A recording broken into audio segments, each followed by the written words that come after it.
So I'm going to move on to his leadership, and here's something that happens to all the truly great ones at some point. More responsibility arrives. And so for Imran, the shift came with captaincy and didn't make him comfortable. It made him a better player. A lot of players, one that comes to mind is Babar Azam. He's one of my favourite batsmen, but for a long time he's not been great. He has struggled with the captaincy when he got it, and his performance dipped. So some people will thrive under captaincy and some people will falter because they can't do both. It's just not ingrained in them. The leadership values that you need to make a captain are totally different to what it takes to being a great player. So it's no wonder that he became captain of Pakistan, because he had already had some practice prior to that when he was playing for his university team. I was elected in 1974 Oxford captain, and my performances with both bat and ball picked up dramatically. Responsibility made me a better player. I started getting big hundreds as I played with more discretion than ever before. So it made him a better player. There was less pressure, but there was more responsibility on him, and that's what made him play within himself a little bit, and ultimately benefited the team, and he started getting bigger scores. And so he had something a little bit bigger to play for than himself. He was leading the team. He couldn't let him down, and once he had that captaincy, he couldn't let the standards slip as well. They became non-negotiable. Remember, this is the man who's picked last in Zaman Park before he was 16. Now he's walking into the Pakistani dressing room telling senior players that reputation means nothing. So the lesson is that give the truly great ones something bigger than themselves to play for, and they'll raise their level.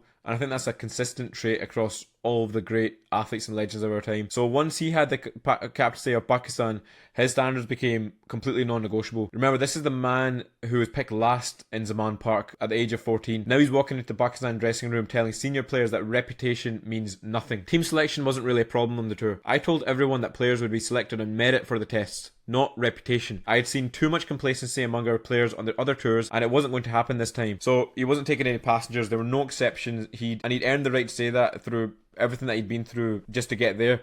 And then the vision expanded beyond just the team. He started looking at the entire system around them, the entire domestic system in Pakistan. All the first class grounds apart from Lahore and Karachi stadiums are neglected. The wickets are badly prepared, the grass is badly tended, the outfields are bumpy, sight screens are often absent. If cricket was organised on a regional basis, spectators would be involved, support for their city or state would revive, crowds would flock to games, and the money raised could be invested back into the region to develop cricket. Imagine the kind of crowds at a Karachi/Lahore match. So most players play the game and they go home. Imran looked at the whole system and he saw exactly where it was failing on the regional level and how that impacts the national team, and he had methods on exactly how to fix it. And that's what happens when you have personal responsibility growing into something bigger than yourself. It's a different level of thinking, and that's what makes a leader.